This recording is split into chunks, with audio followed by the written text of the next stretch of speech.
الإسلام ومن علينا به وأخرجنا في خير أمة فنسأله التوفيق لما يحب ويرضى والحفظ بما يكره ويسخط ونصلي ونسلم على حبيبنا وسيدنا محمد بن عبد الله وعلى آله وأصحابه ومن تبعهم بإحسان إلى يوم الدين. Amma ba'd. Ikhwan wa akhwat, a'azzani Allahu wa iyyakum. Kita lanjutkan pelajaran kita, yakni kita masih berada pada adab yang berkaitan dengan seseorang ketika menuntut ilmu, atau adab-adab ketika menuntut ilmu. Nah,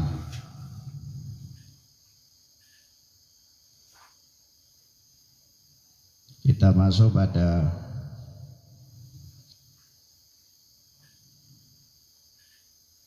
adab yang berikut. Yang kedua,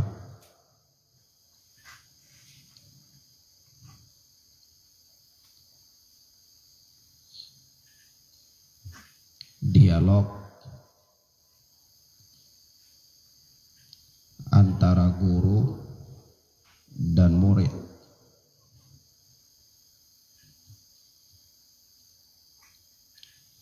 Serta guru memberikan pertanyaan kepada murid.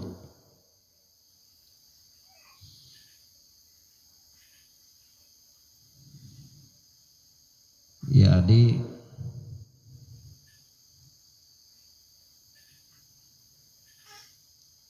adab-adab ketika belajar itu diantaranya adanya dialog antara seorang pengajar dengan seorang siswa atau dengan para siswa, di mana dalam dialog-dialog itu sang guru memberikan pertanyaan-pertanyaan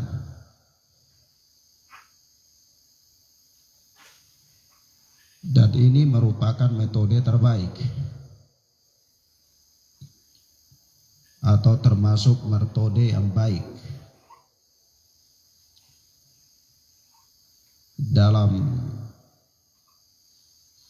memberikan pemahaman, menarik perhatian dan seterusnya kepada para murid. Nah, dan dalam bab ini ada ingin sampaikan, kalau kita duduk di majelisnya para syuyukh, para syekh di negeri Yaman, itu pada umumnya mereka menggunakan metode ini, yakni metode dialog dan guru bertanya kepada para siswa. Kalau dalam kajian-kajian itu biasanya sebelum kajian mulai itu syekh bertanya tentang pelajaran-pelajaran yang telah lalu. Atau terkadang di tengah-tengah pelajaran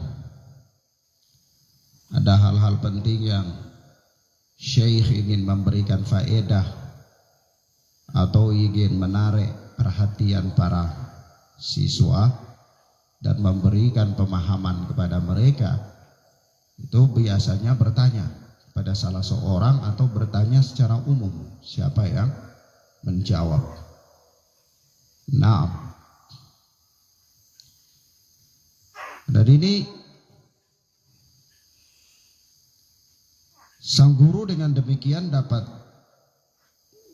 mengetahui sejauh mana keseriusan siswa itu dalam belajar dan kemampuan dia dalam memahami apa-apa yang disampaikan oleh sang guru. Nah, dan metode seperti ini pun pernah dilakukan oleh Rasulullah Sallallahu Alaihi Wasallam di dalam beberapa hadis, ya, termasuk di antaranya hadis Ibnu Umar yang disebutkan oleh Al-Imam Bukhari di dalam sahihnya.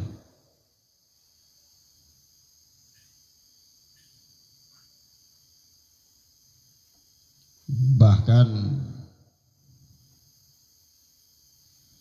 Imam Bukhari membuat satu bab dengan judul demikian di dalam sahih beliau, yaitu judulnya Tarhul Imam al-mas'alata ala ashabahu liyukhtabira ma indahum minal ilmi.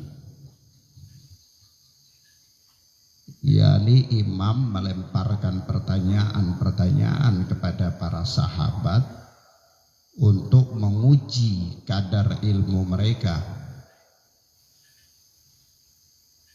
Nah, di bawah bab ini Imam Bukhari menyebutkan sebuah hadis dari Ibnu Umar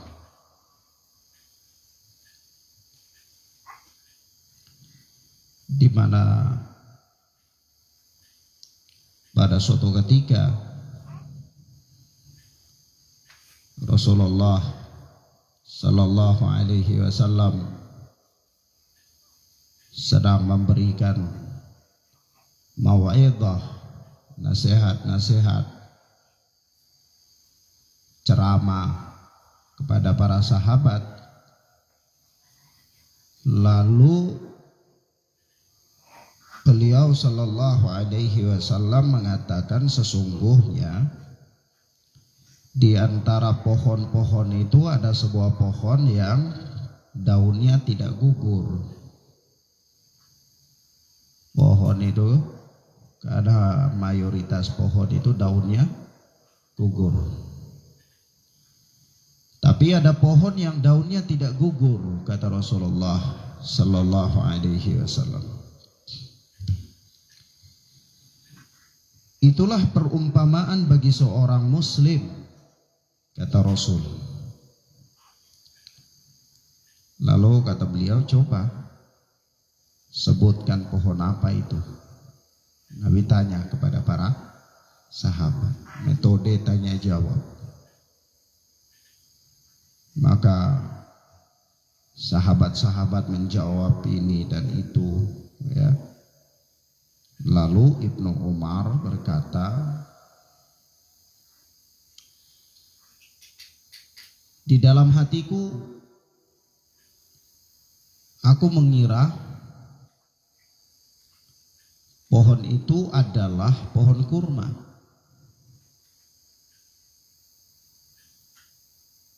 Tetapi aku malu menyebutkan.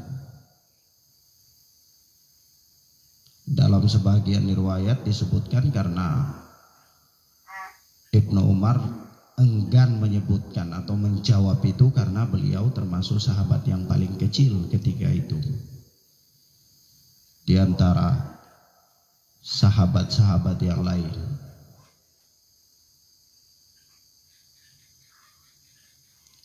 Setelah itu sahabat-sahabat sudah sampaikan pohon ini, pohon itu, ya.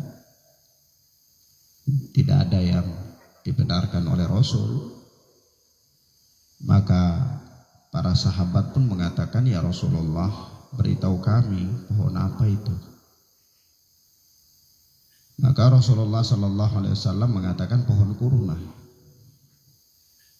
Pohon itu adalah pohon kurma. Nah, ini Ibnu Umar sudah terbersit dalam hatinya mau mengatakan kalau itu pohon kurma. Hanya dia terhalang karena rasa malu menyampaikan, sebab posisinya dia yang paling kecil ketika itu. Jadi dia diam saja, ya, untuk mendengar orang-orang besar memberikan jawaban. Nah, maka Ibnu Umar pun kemudian menceritakan hal itu kepada bapaknya, yaitu Umar bin Khattab. Maka apa kata Umar? Sekiranya engkau menjawab, maka itu lebih aku sukai daripada ini dan itu, ya, daripada demikian dan demikian. Nah, sisi pendalilan di dalam kisah ini, yaitu Rasulullah Sallallahu Alaihi Wasallam dalam memberikan pelajaran kepada para sahabat, itu juga beliau menggunakan metode tanya jawab, ya. Dan ini tariqatut tadris, cara mengajar. Ini juga termasuk cara-cara yang baik. Kalau seorang murid mendapatkan pertanyaan, nah itu bukan berarti dia dilecehkan atau dia direndahkan, tapi itu adalah metode, ya, supaya dia selalu siap dan dia menumpahkan kesungguhannya dalam mempelajari ilmu yang diberikan oleh syekhnya. Nah, karena ilmu yang diberikan oleh syekh itu enak. Enaknya dalam artian, ya, istilahnya ilmu yang sudah matang, sudah rampung, baru disampaikan oleh syekhnya kepada muridnya. Jadi enak, muridnya terima bersih saja. Ya, coba bayangkan kalau muridnya itu sendiri yang mengkaji, kan repot, perkara yang susah, ya.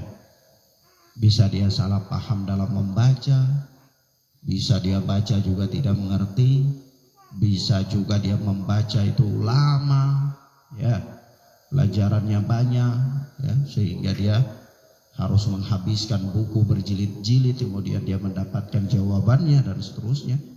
Ala kulli hal, ya, lambat.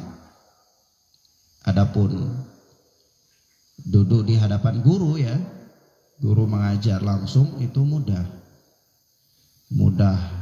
didengar, dipahami, dan juga dia telah mendapatkan ringkasan dari sebagian besar ilmu yang ada dalam literatur Islam, dalam kitab ini dan kitab itu, yang belum tentu juga dia sanggup untuk membacanya, ya. Nah, kemudian yang ketiga, adab ketika belajar itu menghindari debat dengan guru. Karena para ulama mengatakan kepada kita, bertengkar dan berdebat dengan guru itu akan menghalangi kebaikan. Akan menghalangi kebaikan yang banyak dan menghilangkan keberkahan. Ya, kalau berkhidmat kepada guru itu bisa mendatangkan keberkahan, merupakan sebab mendatangkan keberkahan dalam ilmu, ya, maka membangkang kepada guru atau bertengkar dengan guru, apalagi Apalagi kalau memfitnah guru, menggibah guru, ya itu lebih-lebih lagi yang menghalangi kebaikan yang banyak dan menghilangkan keberkahan. Dan ini penyakit di kalangan para penuntut ilmu di zaman ini. Ada orang yang dia tidak tahu sebesar apa perjuangan sang guru untuk mengajar mereka, sebesar apa pengorbanannya, sebesar apa keseriusannya untuk mendidik dan mengarahkan mereka, sebesar apa perhatian dan pikiran gurunya dikuras untuk kemaslahatan mereka. Dia tidak tahu itu.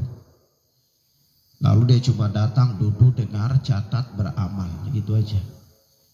Sudah kayak gitu, ya kadang-kadang dia tidak menghargai gurunya. Bahkan menganggap apa-apa yang disampaikan gurunya itu tidak benar. Ada yang lebih benar misalnya. Atau jangan ikut gurunya, ikut nasihat dirinya berdasarkan pengalamannya misal. Nah ini sifat yang jelek dan tabiat yang batil. Tabiat yang batil. Maka di antara manusia itu ada yang bersifat seperti maaf-maaf saja sifat babi. Sifat babi itu sifat apa? Ya sifat yang kalau dia dapat makan dia jalan, dapat makanan baik-baik dia tidak makan. Kalau dapat makanan yang buruk-buruk, yang busuk-busuk baru dia makan. Nah begitu kalau dia duduk atau bergaul dengan seorang alim, ya kebaikan-kebaikan yang dia sampaikan yang disampaikan oleh orang alim kepadanya itu dia tidak anggap, tapi begitu dia melihat ada celah, ada sebuah kesalahan atau ketergelinciran pada sang alim, dia cerca, itu yang dia cari. Itu untuk dia makan, itu jadi makanannya, jadi santapannya. Maka ini sifat buruk, sifat khinzir, sifat babi. Waliyadzubillah. Nah, demikian. Maka ini adab yang harus diperhatikan dengan baik. Sampai-sampai para ulama salaf itu, ya karena mereka sangat menjaga adab mereka di hadapan guru, itu ada yang tidak pernah mengangkat wajahnya untuk memandang mata gurunya. Bahkan sampai-sampai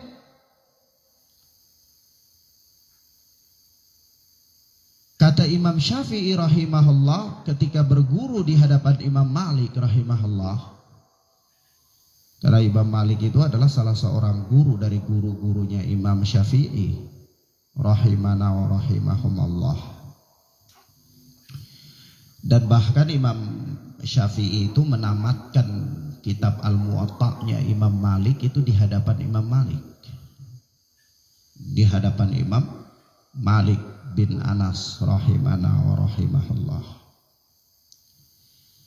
Tapi apa kata Imam Syafi'i ketika berada di hadapan Imam Malik? Kata beliau, aku membolak-balik lembaran-lembaran halaman kitab di hadapan Malik dengan cara yang sangat pelan dan lembut. Karena segan kepada Imam Malik, dan hal itu agar beliau tidak mendengar suaranya. Khawatir mengusik, mengganggu Imam Malik, atau dianggap tidak beradab di hadapan para imam atau para guru. Jadi balik kertas itu pun hati-hati, lembut. Jangan sampai dikira kita kasar, tidak beradab di hadapan syekh. Nah, itu Imam Syafi'i rahimana wa rahimahullah. Maka pantas kalau kemudian Allah subhanahu wa ta'ala memuliakan mereka dengan ilmu. Allah memuliakan mereka dengan ilmu.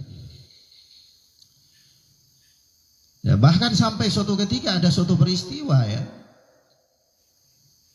ada suatu peristiwa yang berkaitan dengan seorang imam yang bernama Syarik rahimahullah. Padahal ini bukan mendebat loh, hanya sekedar ya orang itu bertanya, tapi karena memang dia tidak beradab, maka diabaikan oleh Al-Imam Syarik rahimahullah. Ya peristiwanya itu begini, ya, suatu ketika di majelisnya Al-Imam Syarik rahimahullah itu datang seorang anak laki-laki ya dari Khalifah Al-Mahdi. Jadi dia ini anak Khalifah Al-Mahdi datang. Kemudian selanjutnya anak itu dia apa? Duduk di majelis khalifah itu sambil bersandar di dinding gitu, kayak duduk santai, enak, kayak murtah, duduk senang gitu. Kayak tidak ada kepeduliannya dan perhatiannya terhadap ilmu, tidak ada tawaduknya. Duduk cara kayak orang tidak membutuhkan atau tidak perhatian terhadap ilmu. Nah, cara duduk kayak gitu, sandar di dinding, murtah gitu sambil bertanya. Dia bertanya kepada Imam Syarik rahimahullah. Tanyanya juga bukan tentang makanan, tapi tanya tentang sebuah hadis. Tanya juga tentang ilmu ya, tentang ilmu. Tapi demikian adabnya, demikian adabnya. Maka apa yang terjadi, ikhwan? Al-Imam Syarik rahimahullah tidak menoleh kepadanya sedikit pun. Dia tanya itu, Imam Syarik abaikan aja. Menoleh kepadanya juga tidak. Nah,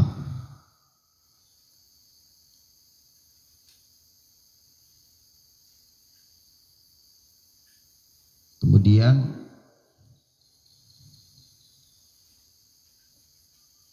Imam Syarik ini tetap saja menghadap kepada para murid-muridnya yang lain yang beliau sedang memberikan pelajaran kepada mereka. Maka anak sang khalifah ini pun mengulangi pertanyaannya. Pertanyaan yang sama. Dia ulang 2 kali. Sang imam pun tetap melakukan hal yang sama, yaitu tidak menoleh kepadanya. Sudah demikian, maka sang anak khalifah ini mulai panas. Ya, mulai merasa kayaknya saya tidak abaikan ini. Maka apa kata anak sang khalifah itu? Apakah engkau merendahkan anak khalifah? Ya, apakah engkau merendahkan anak khalifah? Saya ini anak khalifah ini, dan saya bertanya ini tentang hadis ya. Kalau zaman kita ini saya ini anak presiden ya, gitu. Nah kalau di zaman kita ini kan kalau misalnya anak presiden korup saja ditutup-tutupi atau diselamatkan ya dari korup itu. Korupsinya yang dia lakukan itu ya bagaimana caranya supaya dihilangkan. Pelanggaran-pelanggaran hukum yang dilakukan olehnya juga bagaimana caranya supaya ditutup-tutupi, dialihkan. Nah ini anak seorang khalifah ini bertanya kepada Imam Syarik rahimahullah pertanyaannya tentang hadis dan diabaikan oleh Imam Syarik. 2 kali loh pertanyaan. Sampai-sampai mulai panas dia katakan, apa engkau tidak menghargai, engkau merendahkan anak khalifah? Begitu pertanyaan dia kepada sang imam. Apa kata Imam Syarik rahimahullah? Tidak. Ya ini aku tidak merendahkan anak sang khalifah. Akan tetapi ilmu lebih mulia di sisi Allah subhanahu wa ta'ala daripada aku merendahkannya. Jadi loh, kamu saja cara dudukmu untuk menerima ilmu saja tidak beradab, tidak menghargai ilmu gitu. Ya, duduk bersandar, nyantai, murtah seperti orang yang malas dengar gitu. Dan tidak menunjukkan perhatiannya untuk mendengar ilmu. Ya, duduk santai. Tanya kepada Imam Syarif 2 kali pertanyaan, tanya tentang hadis. Imam Syarif menoleh kepadanya sendiri tidak.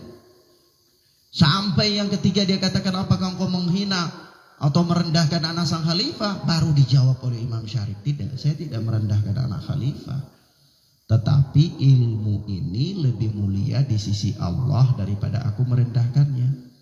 Imam Syarif beranggapan kalau orang yang duduk dengan cara seperti ini bertanya tentang ilmu kemudian dijawab, itu sama halnya dengan beliau merendahkan ilmu. Ya karena orangnya posisinya saja tidak ada perhatiannya terhadap ilmu. Nah, bagaimana memberikan ilmu kepada orang yang bertidak siap atau orang yang tidak punya perhatian untuk mendapatkan ilmu itu? Padahal ilmu itu kan barang berharga. Ya, maka cara duduk pun untuk menerima ilmu itu harus menunjukkan bahwa dia adalah seorang penuntut ilmu dan dia butuh terhadapnya. Bagaimana ketika orang apa? Ketika antum mau datang ke tempat seseorang untuk katakanlah meminta bantuan, itu kira-kira bagaimana posisinya? Antum datang kemudian antum ini kasih saya bantuan, tapi kalau tidak mau ya sudah, tidak apa-apa. Ya gitu, ada kan gitu. Pasti gaya antum itu memang orang memalas, ya. Orang yang duduk dengan lemas atau orang yang menunjukkan kerendahan diri, tawadhu, menghargai orang yang hendak antum minta bantu kepadanya. Ada isa kadzalik. Bukankah begitu? Ya begitu caranya pasti, ya. Nah, supaya apa? Ya supaya orang yang antum minta ini juga dia rasa senang, orang ini beradab, menghargai saya, punya etika. Ya udah dikasih. Ya. Nah, kalau dalam perkara dunia aja antum datang teriak-teriak, "Hei, kasih saya ini. Hei, gimana engkau?" Misalnya. Nah, orang itu walaupun ada dia ngapain kasih orang kayak gini? Itu apa? Emang ini punyamu? Nggak ada, sudah pergi sana. Diusir antum, ya kan? Nah, Imam Syarif rahimahullah ketika orang ini datang hadir di majelisnya dan dia ini anak sang khalifah dan dia bertanya tentang persoalan agama tapi cara duduknya ogah-ogahan, bersandar di dinding murtah, ya seperti orang yang tidak perlu dengan ilmu, tidak dilayani oleh Imam Syarif. Menoleh kepadanya pun tidak. Sampai kemudian apa? Dia sudah mulai panas, jengkel, dikatakan, apakah engkau merendahkan, menghina anak seorang khalifah? Imam Syarif pun baru menjawab, tidak, saya tidak menghina anak khalifah, tapi ilmu ini lebih mulia di sisi Allah daripada apa? Aku merendahkannya. Coba bayangkan, pengertiannya Imam Syarif beranggapan kalau melayani orang itu dengan posisi seperti itu, berarti beliau berkeyakinan bahwa itu termasuk di antara merendahkan ilmu. Karena memberikan ilmu yang mulia kepada orang yang tidak beradab, itu sama dengan apa? Memelihara musuh. Ya, orang tidak mau. Ya kalau saya mendidik musuh untuk membunuh saya kan tidak mau kan gitu. Ya. Atau memberikan sesuatu kepada seseorang yang kemudian orang itu sama sekali tidak menghargainya, untuk apa? Ya. Nah, lalu apa yang terjadi? Setelah anak sang khalifah ini mendapatkan wejangan yang demikian, dia pun merubah arah duduknya, bersimpuh. Ya. Lipat lutut gitulah katakan. Mutarabbi'an. Duduk dengan cara lipat kaki, bersimpuh di hadapan guru. Baru apa? Kata Imam Syarif apa? Begitulah cara orang menuntut ilmu. Ya, begitulah cara apa? Orang menuntut ilmu. Bukan orang menuntut ilmu tuh datang, ongkang kaki, sandar di dinding sampai usap-usap pipi, sampai pelajaran habis menghayal kemana-mana. Bukan begitu cara orang menuntut ilmu. Ya, bukan begitu. Tetapi orang menuntut ilmu itu caranya, kata Imam Syarif, duduk bersimpuh lipat kaki di hadapan guru, itu dengar memusatkan perhatian gitu.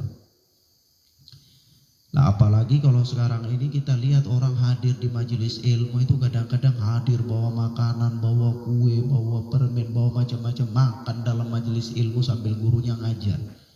Loh, gurunya enak-enak ngajar, bicara sampai mulutnya berbusa, antum santai sambil makan. Apakah itu adabnya orang menuntut ilmu? Atau juga ketika antum misalnya mendengarkan ilmu, Ustaz ana dengar kajian lewat radio, oh ya, gimana dengan radio? Sambil masak Ustaz. Apa itu cara orang menuntut ilmu? Ya sudahlah, katakan antum dengar ya mungkin dengar, dapat faedah ya mungkin dapat faedah, tapi tidak berkah. Ya, kalah berkahnya sama antum duduk bersimpu di hadapan sang guru. Nah apalagi sampai berdebat dengan sang guru, ya menunjukkan kepintaranmu di hadapan guru, mencari-cari alasan untuk membenarkan apa yang engkau mau, padahal engkau adalah seorang penuntut ilmu. Coba aja engkau datang ke dokter, ya katakanlah gigimu sakit, lalu dokter itu kasih obat gigi sakit, antum katakan, oh dokter kayaknya keliru, ini obat yang benar itu kayaknya obat demam. Bisa dah? Itu berarti antum gila. Ya. Maka penuntut ilmu yang seperti ini, penuntut ilmu yang gila ini namanya. Ya. Maka ikhwan fiddin azanillahu wa iyyakum, ini perkara yang sangat penting, yaitu ya tidak atau menghindari perdebatan dengan guru. Nah, ada orang kadang-kadang begitu, dan subhanallah ya, kita telah melewati masa-masa seperti itu, di mana ketika kita baru dulu belajar, semangatnya duduk dalam majelis ilmu, itu seringkali kita datang kepada guru itu, kita ngomong, kadang apa yang dia sampaikan yang kita baca lain, kita debat, kita sampaikan. Bukan maksud kita mendebat guru, bukan, tetapi kita ingin menyampaikan, loh Ustaz, kau anak baca demikian, anak baca demikian. Dan itu ketika sampai di negeri Yaman pun anak masih kayak gitu. Ya, beberapa kali kepada para masyayikh, Syekh anak demikian, anak baca demikian, Syekh ini mengatakan dalam kitab begini. Tapi subhanallah, para guru ini memang luar biasa. Guru ini sabar sekali, para guru itu sabar, tenang. Karena apa? Karena guru itu punya ambisi yang sangat besar bagaimana muridnya itu jadi orang yang baik.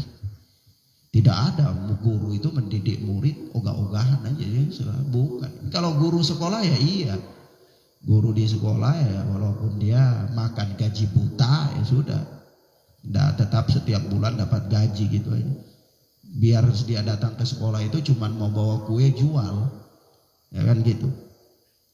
Nah, ini persoalan. Maka ikhwana fiddin azanillahu wa iyyakum. Nah seorang anak sendiri pribadi ya, itu berkerap kali seperti itu. Tapi apa yang terjadi?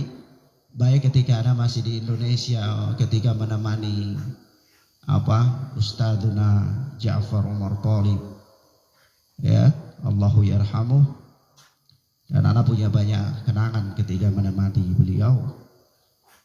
Naam, itu kerap kali kalau sampai sudah anak kelihatannya itu sudah kayak banyak mendiskusikan persoalan-persoalan sama beliau yang menurut anak berada pada pihak yang anak yakini benar, sementara beliau berada pada pihak yang anak yakini keliru.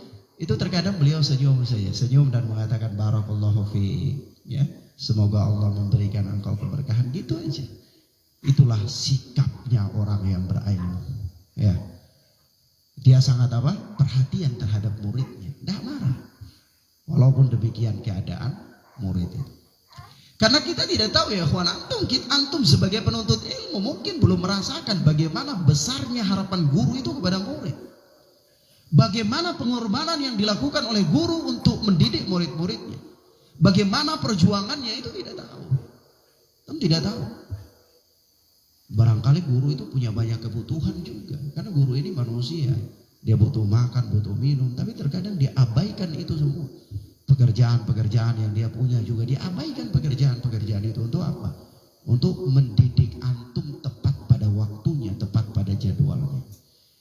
Nah, subhanallah. Maka dari itu,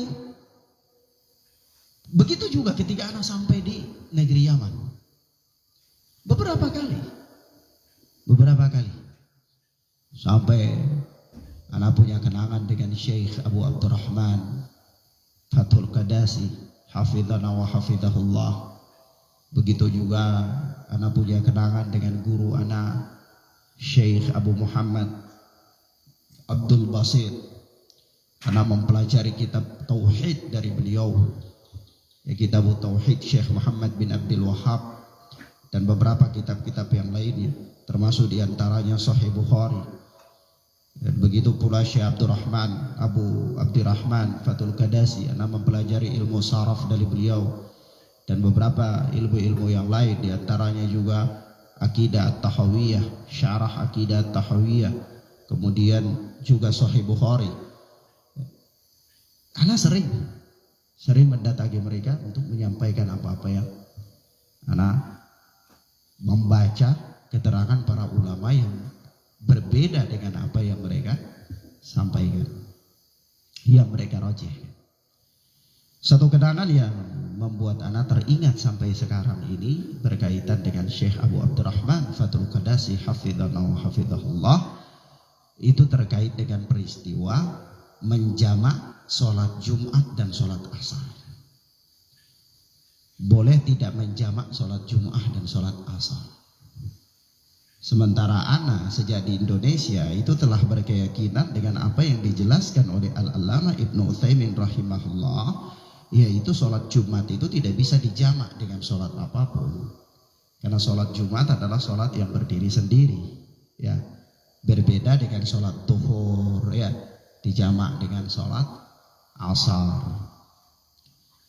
Dan anak sendiri, ya, anak tidak menegur ikhwan ketika itu.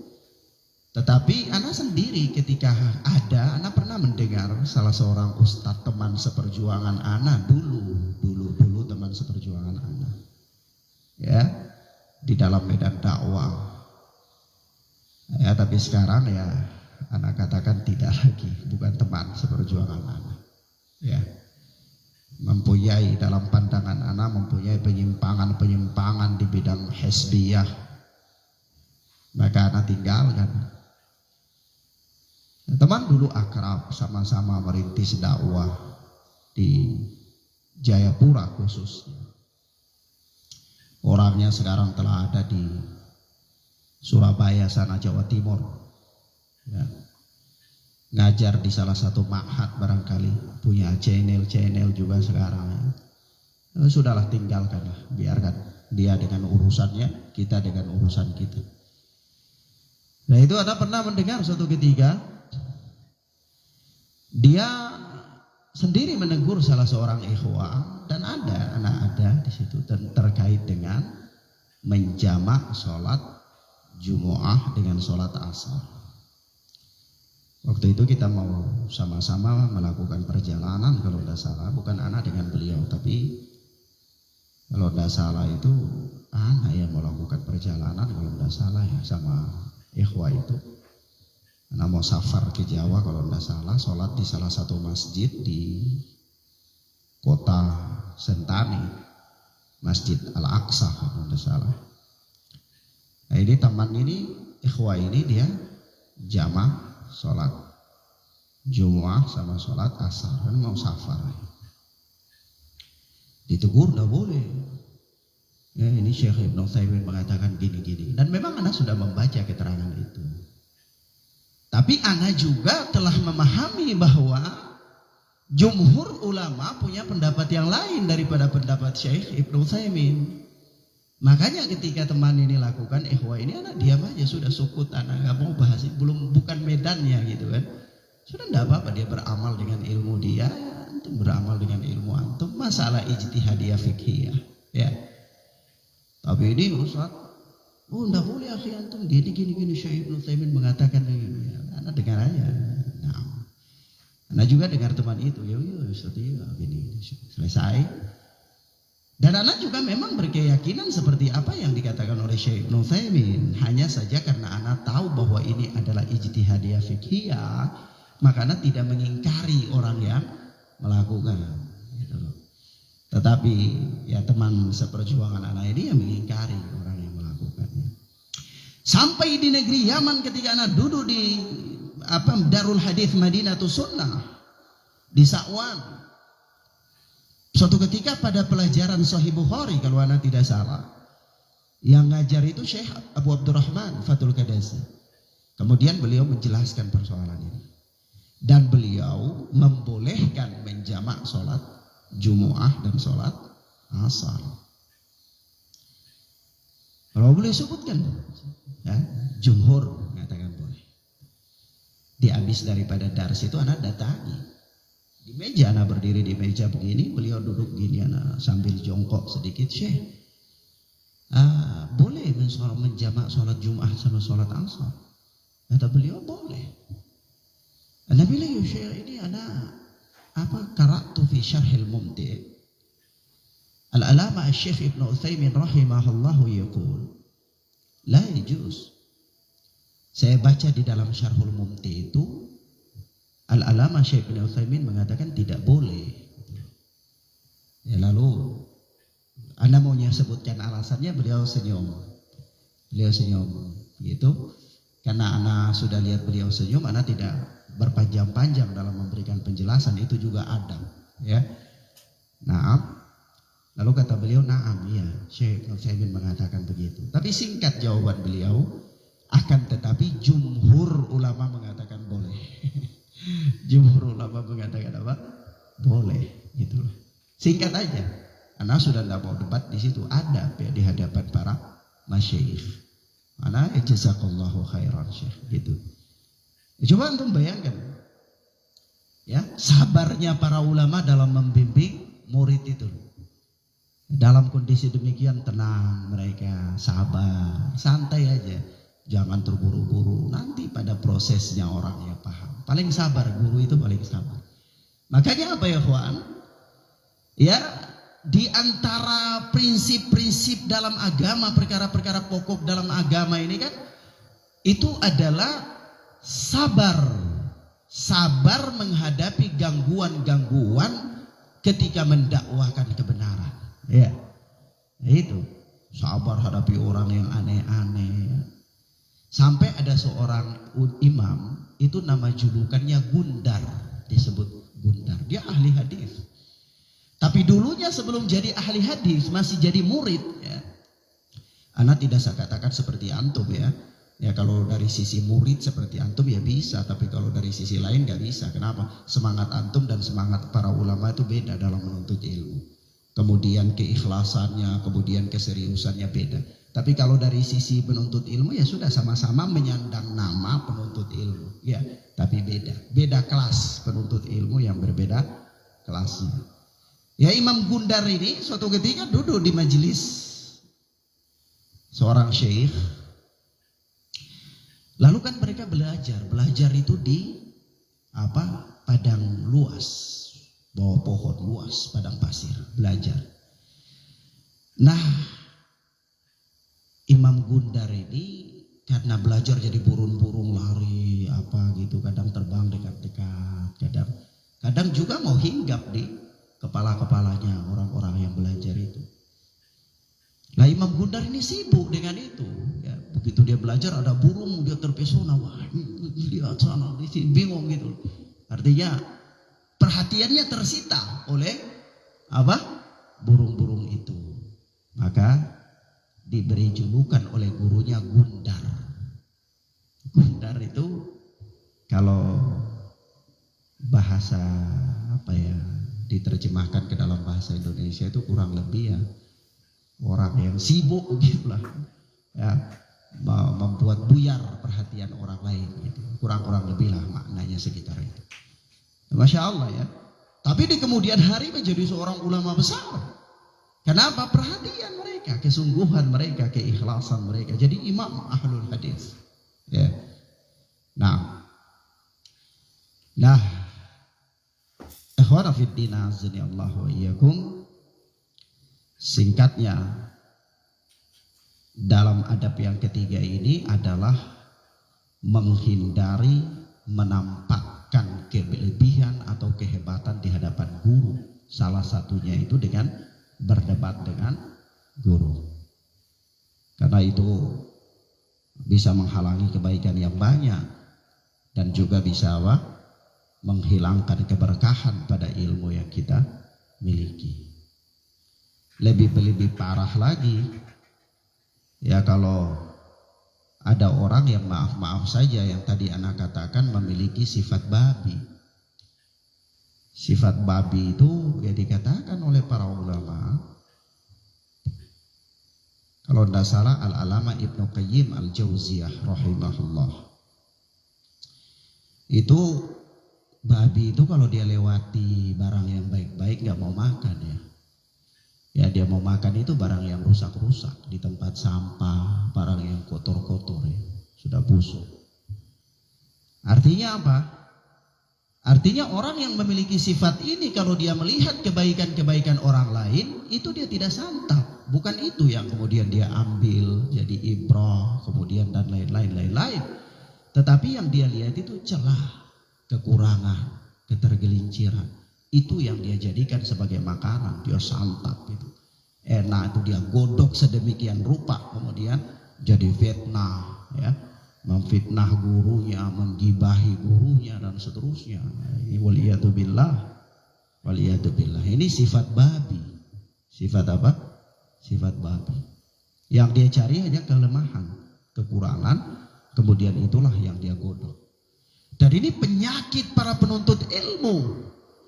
Terlebih di zaman ini sehingga keberkahan majelis ilmu boleh banyak. Ya, dan kita bersyukur kepada Allah dengan banyaknya majelis ilmu. Tetapi ya, majelis ilmu yang kosong dari keberkahan. Orang berlomba-lomba untuk mendapatkan sesuatu yang lain yang hanya Allah tabaraka wa ta'ala yang tahu apa maksud dan niat mereka. Maka akhwana fiddin azani Allah wa iyyakum.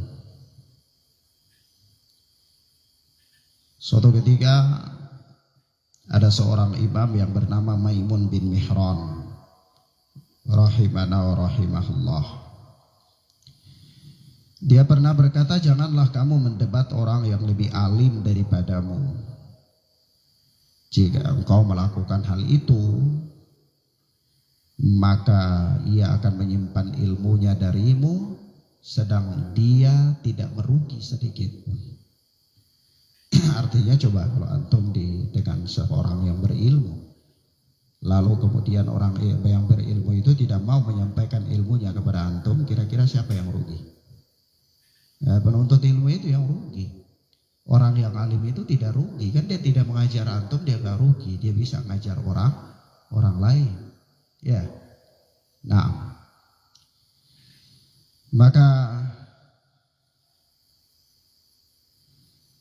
ada suatu kisah yang disebutkan oleh di dalam Tadkiratus Sami' wal Mutakallim. Itu ada seorang yang bernama Salamah. Salamah ini dulu salah seorang muridnya Imam Ibnu Abbas radhiyallahu taala anhu. Tetapi Salamah ini ya, disampaikan oleh Al-Imam Az-Zuhri bahwa Salamah ini dulu ketika di majelisnya Ibnu Abbas itu orang ini paling sering mendebat Ibnu Abbas. Paling sering. Ya. Lalu apa kata Imam Az-Zuhri? Sehingga Salamah ini pun dia terhalang dari kebaikan yang sangat banyak sekali. Ya. Terhalang dari apa? Kebaikan yang sangat banyak sekali. Maka di antara murid-murid Ibnu Abbas itu lahir ulama-ulama besar. Dan kita tidak mendengar kepiawaian Salamah ini melebihi kepiawaian mereka. Dan taruhlah Imam Az-Zuhri, Ikrimah, ya, itu murid-murid Ibnu Abbas yang luar biasa. ya, harum nama mereka, berkah ilmu mereka, ya. Nah, taib. Yang keempat, mengikat ilmu dengan tulisan. Yani ilmu itu diikat dengan tulisan. Karena memang sebagai seorang manusia itu terkadang lupa, ya. Terkadang lupa. Bahkan sifat manusia itu sering lupa. Apalagi kesibukannya yang banyak, ya. Maka kalau mau jadi penuntut ilmu yang sukses, penuntut ilmu yang berhasil, itu ikat ilmu dengan catatan. Kalau orang ikat hewan itu supaya tidak lari, itu kita ikat dengan tali. Tapi kalau ilmu itu supaya tidak hilang, kita ikat dengan catatan. Rata-rata para penuntut ilmu yang berhasil itu punya catatan-catatan. Ya, punya catatan-catatan. Apakah punya catatan di buku-buku tersendiri, ataukah punya catatan di catatan-catatan kaki yang ada di kitab-kitab para ulama? Dia berikan catatan kaki, berikan komentar, dia tulisan-tulisan di situ untuk mengingatkan dia dan seterusnya. Semua seperti itu. Dan Anda tidak katakan bahwa Anda adalah orang alim, tidak, tetapi Anda adalah seorang penuntut ilmu dan Anda sendiri mempunyai catatan yang sangat banyak. Catatan-catatan baik ada di dalam buku atau kitab-kitab para ulama maupun catatan-catatan sendiri, punya buku-buku sendiri yang di dalamnya ada catatan-catatan penting, baik dalam persoalan akidah, baik dalam persoalan manhaj, maupun dalam ilmu hadis, maupun di dalam persoalan-persoalan yang lain. Punya catatan. Nah, kenapa? Ya, karena itu tadi, manusia itu sifatnya lupa. Kalau dia tidak tulis, ya dia bisa lupa. Dan ini membuat dia lemah. Keilmuannya jadi lemah. Ya. Nah, tapi kalau dia punya catatan, dia tidak tahu, ya dia buka kembali catatannya, dia baca. Nah, maka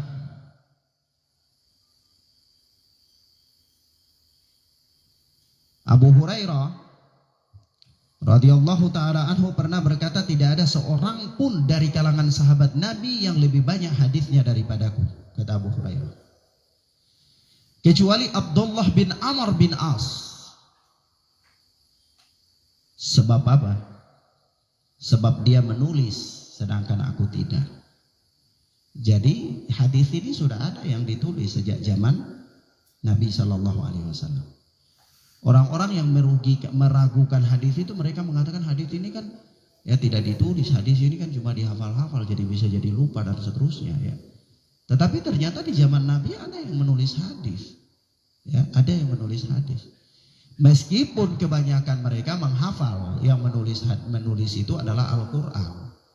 Karena memang Nabi Shallallahu Alaihi Wasallam mencegah para sahabat dari menulis hadis karena khawatir nanti tercampur dengan Al-Quran, gitu. Ya bisa jadi keliru, kan?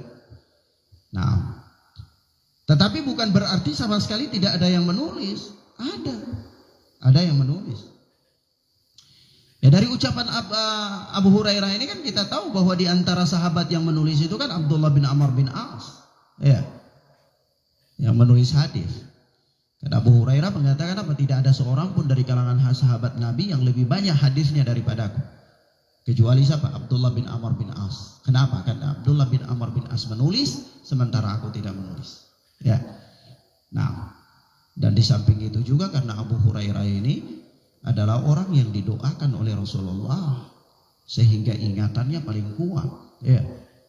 Abu Hurairah ini tadinya susah ingat juga, tapi dipeluk oleh Rasulullah dilepas, dipeluk oleh Rasulullah dilepas, sampai 3 kali didoakan oleh Rasulullah dan dilakukan hal yang seperti itu oleh Rasulullah. Maka dengan itu Allah Subhanahu wa taala memberikan kekuatan daya ingat kepada Abu Hurairah. Maka kata Abu Hurairah, sejak Rasulullah memperlakukan dia seperti itu, dia tidak pernah lupa lagi.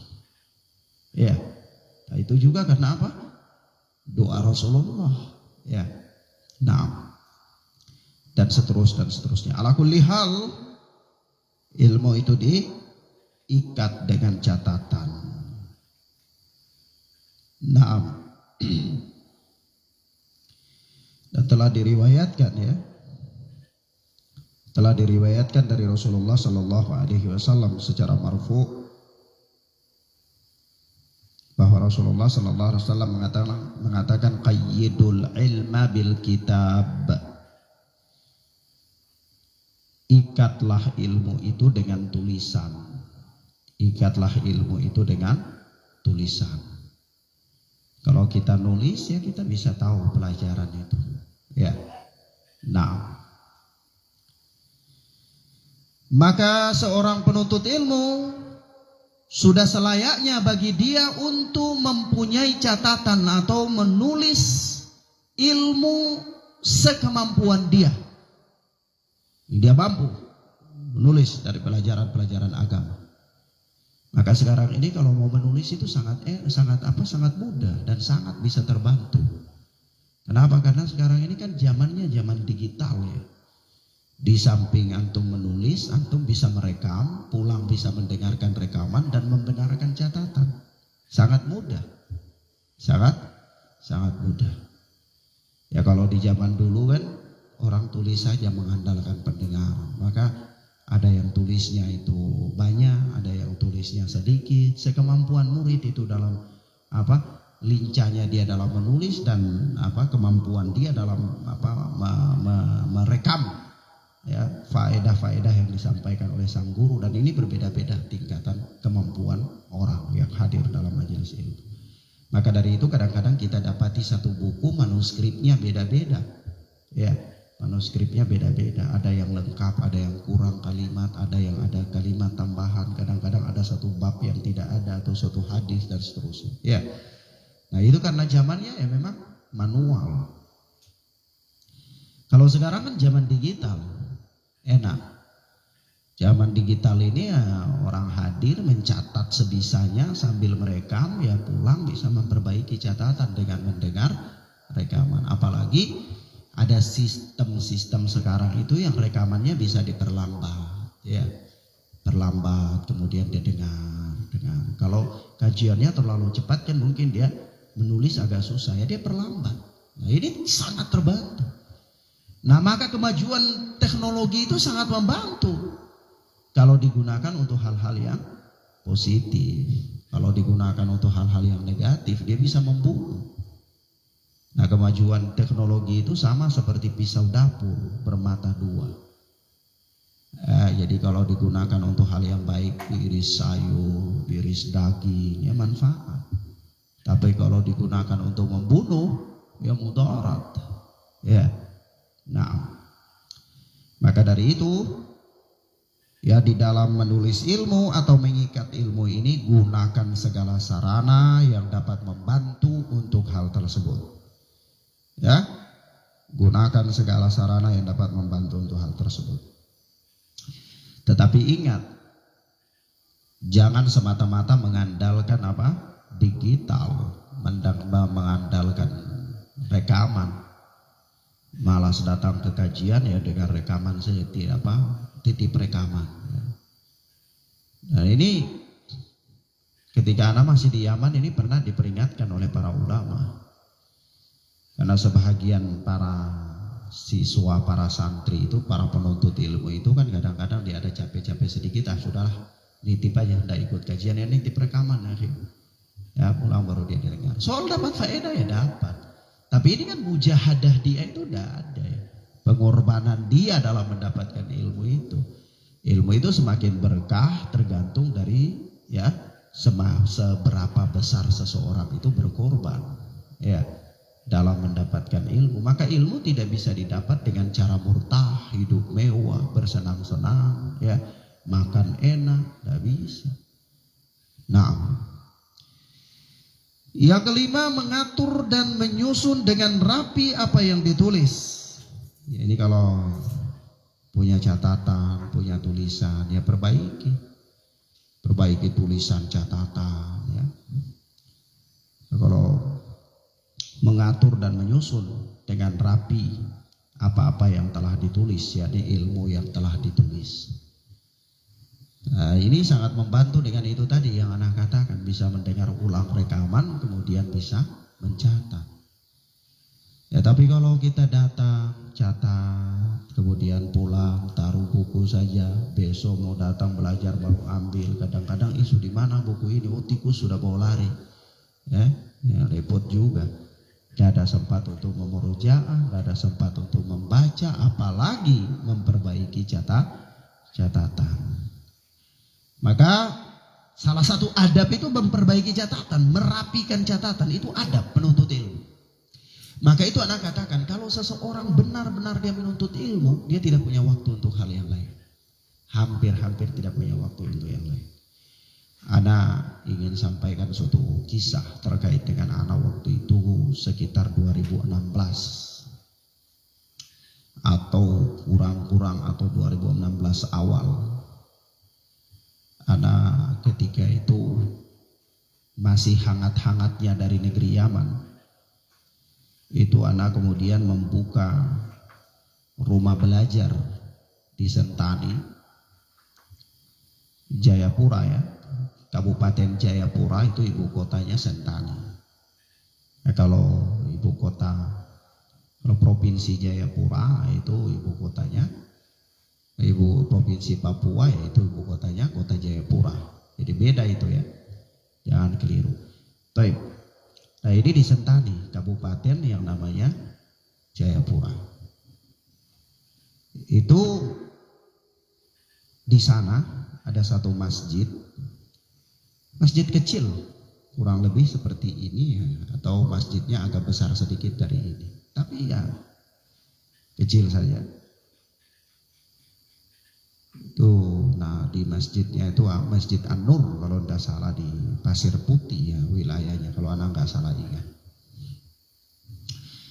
Itu anak ngajar di situ, ngajar dari maghrib sampai isya, kemudian dari isya sampai jam 10, kadang sampai jam 11. Lalu ada seseorang yang ikut bersama kita di situ.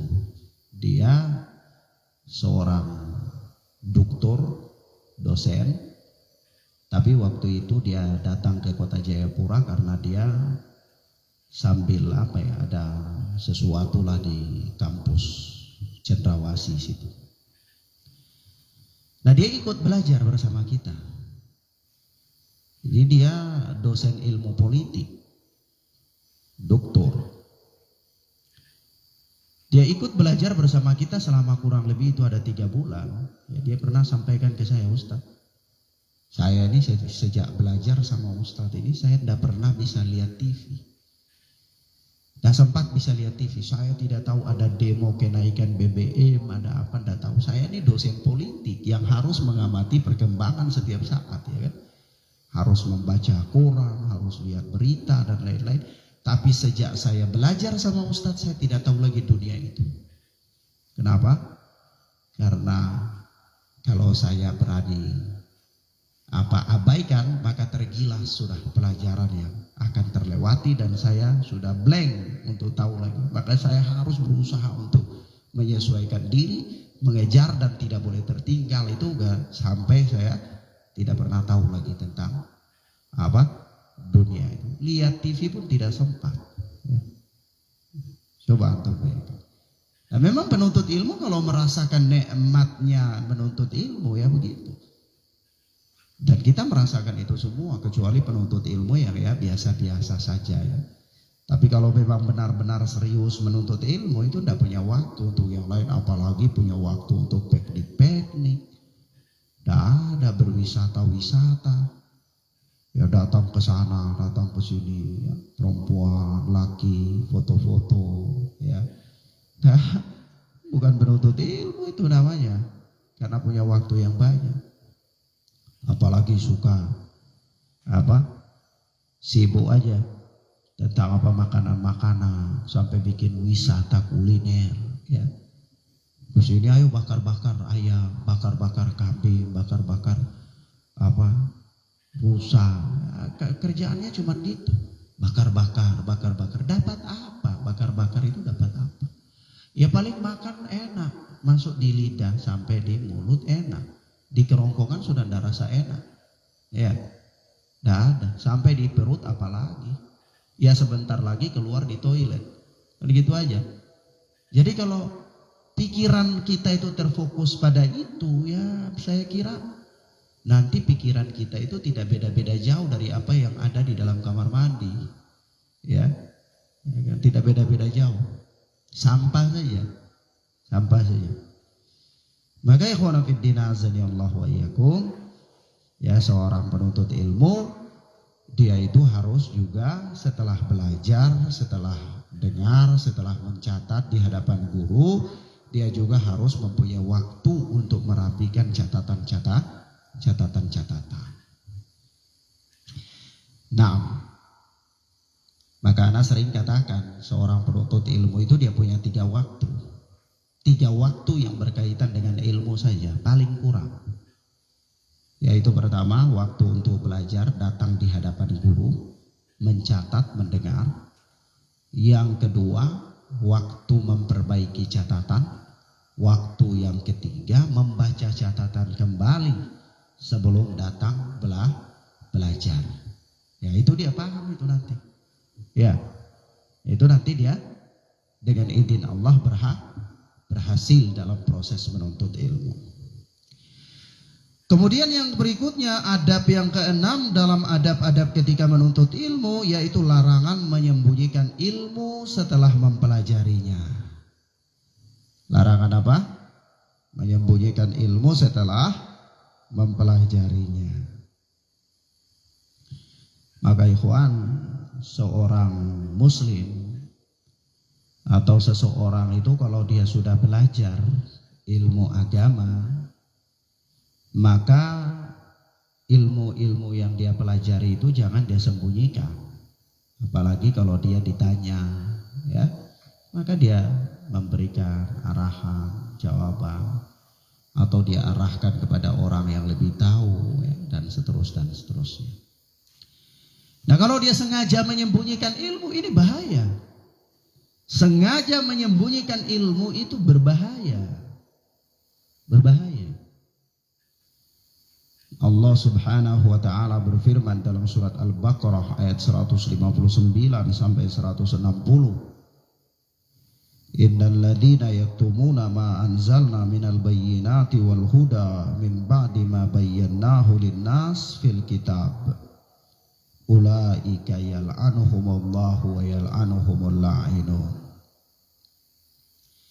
Sesungguhnya orang-orang yang menyembunyikan apa yang kami turunkan berupa keterangan-keterangan yang jelas dan petunjuk,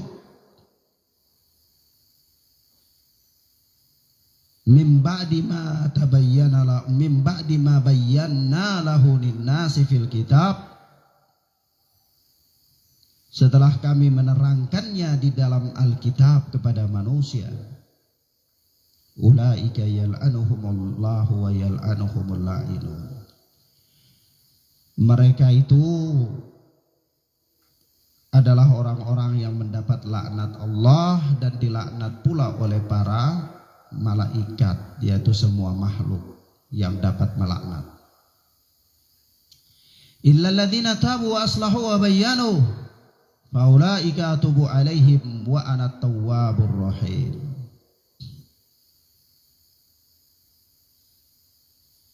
Kecuali mereka yang telah bertobat dan mengadakan perbaikan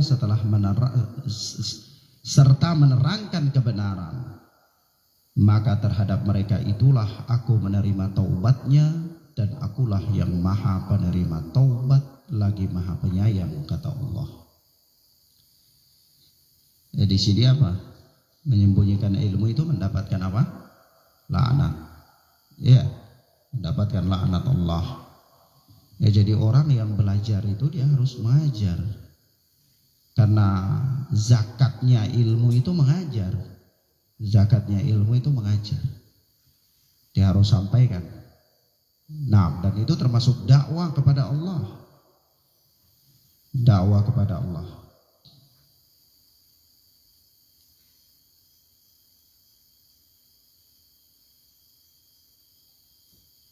Dan seseorang yang sudah belajar ilmu agama itu hendaklah dia menyadari bahwa dakwah atau mengajar atau menyampaikan ilmu agama, yakni tidak menyembunyikan ilmu agama ya. Dia harus menyadari bahwa hal itu termasuk dalam ta'awun, tolong menolong dalam kebaikan. Dan dia juga harus memahami bahwa itu termasuk di dalam saling berwasiat kepada kebenaran. Kalau orang dapat ilmu, dia sudah belajar, kemudian dia tidak menyembunyikan ilmunya, maka itu termasuk berwasiat untuk berwasiat kepada kebenaran dan tolong menolong dalam kebaikan. Karena Allah Subhanahu wa taala berfirman, wa ta'awanu 'alal birri wat taqwa. Tolong menolonglah kalian dalam kebaikan dan ketakwaan. Dan begitu pula Allah Subhanahu wa taala berfirman, wal 'asr innal insana lafi khusr illa alladziina amanu wa 'amilus shalihat wa tawashaw bil haqqi wa tawashaw bis sabr. Demi masa sesungguhnya manusia itu lafil khusr, benar-benar berada dalam kerugian. Illa alladziina amanu, kecuali orang-orang yang beriman, wa amilu salihat, dan mengerjakan amalan saleh, wa tawasaw bil haqqi, dan saling menasihati supaya menaati kebenaran, mentaati kebenaran, wa tawasaw bis sabr, dan menasihati supaya menetapi kesabaran. Jadi umumnya manusia itu rugi dalam sudut pandang agama. Ya. Dalam sudut pandang agama, umumnya asalnya manusia itu rugi. Ya, karena di dalam kehidupan dunia ini kan manusia itu berdagang ya. Ya, disebutkan bahwa dia itu berdagang. Ada yang menyelamatkan dirinya, ada yang membebaskan dirinya, dan ada yang membinasakan dirinya. Nah, asalnya dia rugi manusia. Nah, kecuali apa ya? Kecuali 3-4 hal. Orang-orang yang memiliki 4 hal. Pertama, beriman. Karena iman itu yang menyelamatkan manusia ya. Iman itu yang menyelamatkan seseorang. Yang kedua, amal soleh. Amal soleh. Nah, kalau dia sudah punya iman, lalu dia susul iman itu dengan amal soleh, nah ini dia keluar dari kerugian. Yang ketiga, wa tawasaw bil haqqi, nasihat menasihati supaya taat kepada kebenaran, menaati kebenaran. Yang keempat, nasihat menasihati supaya menetapi kesabaran. Nah, sabar dalam menyampaikan ilmu, sabar dalam belajar, sabar dalam taat kepada Allah, dan sabar juga dalam meninggalkan kemaksiatan kepada Allah. Nah, dan apa? Ya, dan berbicara kepada orang itu, seorang yang menyampaikan ilmu itu dia harus benar-benar paham apa yang dia akan sampaikan, dan dia paham terhadap kondisi orang yang mendengar. Dia paham apa yang dia mau sampaikan, istilahnya dia menguasai materi. Dan kemudian dia juga harus paham terhadap orang-orang yang mendengar, siapa-siapa yang mendengar saja. Ya. Jangan sampai kita itu mau menyampaikan sesuatu padahal kita sendiri tidak tahu apa yang mau kita sampaikan. Atau yang kita sampaikan itu kita bingung, maka akhirnya kita ulang-ulang. Allah itu maha besar, Allah maha kaya, Allah maha memaafkan, Allah maha menurunkan hujan. Maka dari itu la ilaha illallah, tidak ada sesembahan yang berhak disembah kecuali Allah. Itu saja, mutar di situ sampai dari umur 17 tahun sampai umur 75 tahun, itu aja. Ya, dan dia juga tidak mengerti apa itu la ilaha illallah. Dia tidak mengerti Allah menurunkan hujan dan Allah memberikan rizki itu masuk dalam pembagian tauhid yang namanya apa, nggak tahu juga. Ya, nah kan ini repot. Jadi apa? Repot. Nah, ya. Dan kadang-kadang juga seseorang yang dia mau menyampaikan sesuatu tuh dia bingung apa yang dia mau sampaikan. Akhirnya ya terima kasih sudah. Wassalamualaikum warahmatullahi wabarakatuh. Kan jadi repot. Ya. Saya pernah hadir dalam beberapa acara dan ada orang-orang yang dikasih kesempatan untuk apa? Memberikan sambutan ya, sambutan. Jadi kadang-kadang itu ngelantur. Dia sendiri tidak tahu apa yang mau disampaikan. Ada yang sampai ya terima kasih saya ucapkan begini. Ya terima kasih kepada semuanya.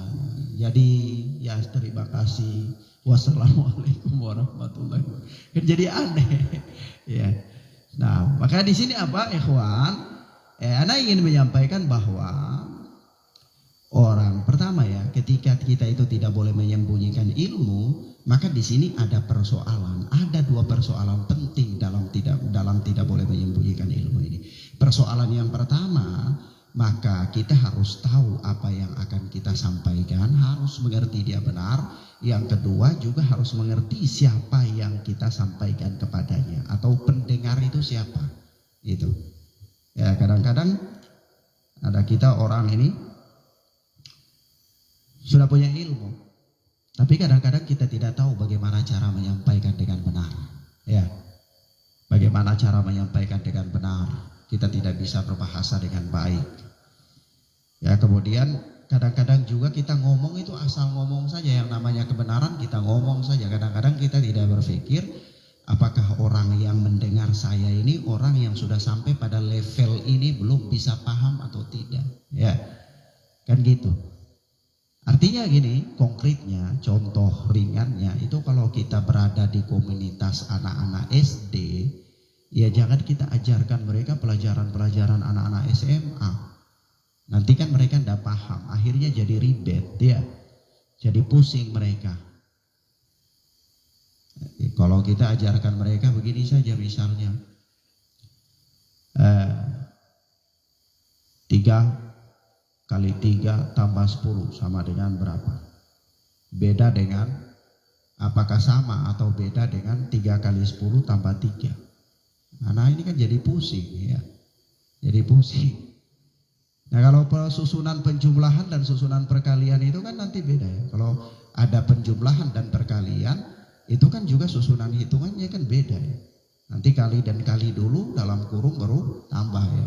Baru di luar kurung itu tambah apa yang plus itu yang di situ dikasih di luar kurung. Jangan tambah dan kali di dalam kurung jadi satu kemudian plusnya sendiri kali yang satu sendiri lagi, itu hasilnya beda. Nah kan ini pelajarannya kan walaupun bilangannya sama ya. Walaupun bilangannya sama, misalnya antum kasih dalam kurung itu 3 tambah 3, kemudian di luar kurungnya antum kasih kali 10, itu nanti bisa beda hasilnya dengan apa? Di dalam kurung itu 3 tambah 10 kali 3, beda.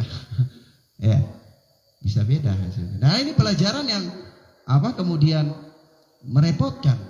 Kalau ini antum sampaikan kepada anak-anak yang dia tidak mampu berpikir sampai ke tingkat itu.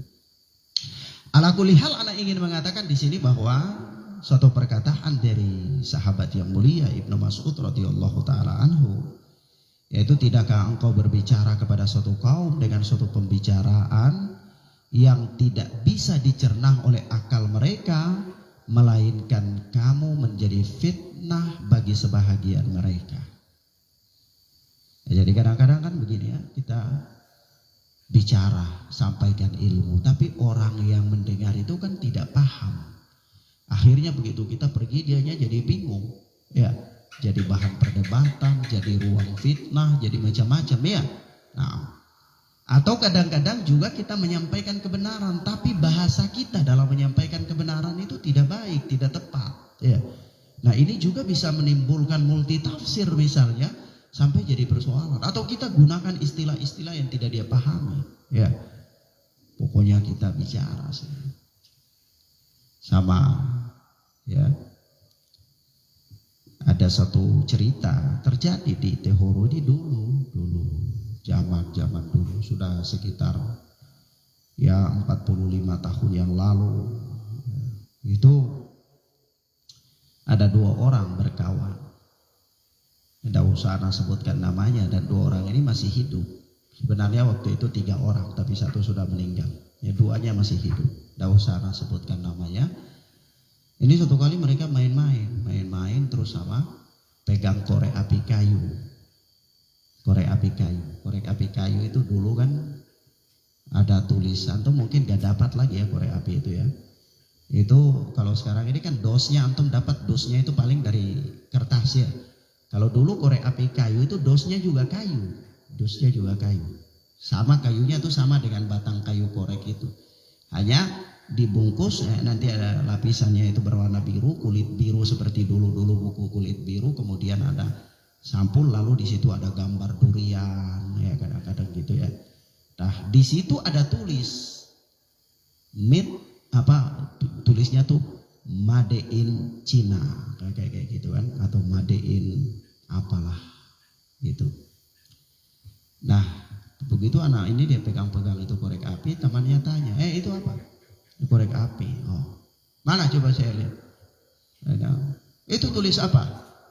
Dia baca, oh ini katakanlah gitulah Made in China, gitulah bacanya. Oh, itu artinya apa? Tidak tahu. Tidak tahu. Coba itu artinya apa? Tidak tahu. Itu artinya seperti pinang dibelah 2. Kamu bodoh nih, kamu pergi, mereka tinggalkan dia. Dianya percaya gitu loh. Artinya maksud di sini yang Ana ingin menyampaikan pesan dari kisah ini bahwa apa-apa yang kita sampaikan itu terkadang orang yang tidak paham kan, bahasa yang dia tidak paham, pendengarnya juga tidak mengerti, kan akhirnya jadi berantakan semuanya. Atau kadang-kadang orang itu bicara misalnya di suatu acara, bicaranya pakai bahasa-bahasa tinggi, istilah-istilah yang susah, istilah-istilah asing. Ya, istilah-istilah Inggris, Jerman, padahal kasihan lawan-lawan bicaranya ini kan kasihan, waina ya, yang ya begitulah. Kadang-kadang ya ndak butuh sekolah juga ya, mungkin waktu mereka itu habis barangkali di kebun ya. Kan ini repot kalau kita datangi orang-orang kayak gitu lalu kita bicara dengan istilah-istilah Inggris ya, kan menjadi bahaya. Maka dari itu ini yang harus diperhatikan. Seseorang apabila dia telah mempunyai ilmu, maka di situ dia tidak boleh menyembunyikan ilmu. Dalam artian dia harus menyebarkan atau menyampaikan ilmu, tetapi di situ ada 2 catatan yang harus dia perhatikan. Catatan yang pertama adalah dia harus menyampaikan dengan bahasa yang bagus dan dia mengerti apa yang akan dia sampaikan. Yang kedua, dia harus mengerti siapa lawan-lawan yang mendengar pembicaraannya. Maka orang yang berbicara itu jangan terpaku pada teks. Kalau dia terpaku pada teks, kadang-kadang dia sudah susun teks itu rapi, bagus. Dia sampai di suatu acara, ternyata manusia-manusianya berbeda dengan apa yang dia tulis di dalam teks. Itu juga bisa jadi kacau. Ya, kadang-kadang diambil teks itu dia tulis tentang punya persoalan-persoalan yang ada di perkotaan. Ternyata undangan ini di desa. Sampai di desa dulu, ini problem topiknya udah beda ini sama lingkungan. Akhirnya gak nyambung. Ya. Maka dari itu buku khutbah Jumat yang kekal abadi itu harus dibuang sudah.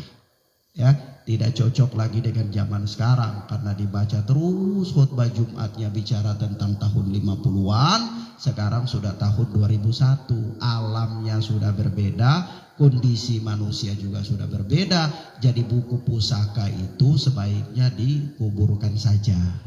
Ya, begitu. Kenapa ikhwan? Di sini 2 hal yang penting. 2 hal. 2 hal itu apa? 2 hal itu adalah yang pertama, seseorang harus mengerti benar apa yang dia mau sampaikan. Dan dia sampaikan dengan bahasa yang paling gampang dimengerti. Tidak boleh berbelit-belit. Dan yang kedua adalah apa? Dia harus mengerti siapa-siapa yang mendengar pembicaraannya itu. Ya. Nah, maka orang itu semakin berilmu, semakin alim, bahasanya semakin sederhana dan semakin mudah dipahami.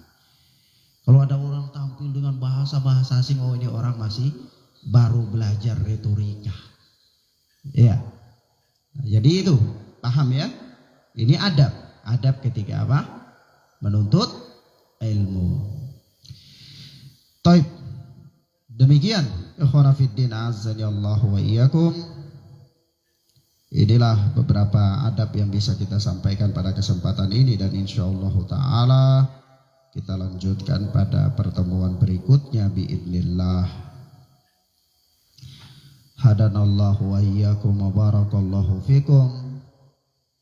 Allahumma yassir lana wa la tu'assir alaina. Allahumma barik lana fima a'tait.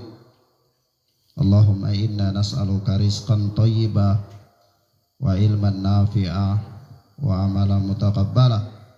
Allahumma inna nas'aluka al-huda wat tuqa wal afaf wal ghina.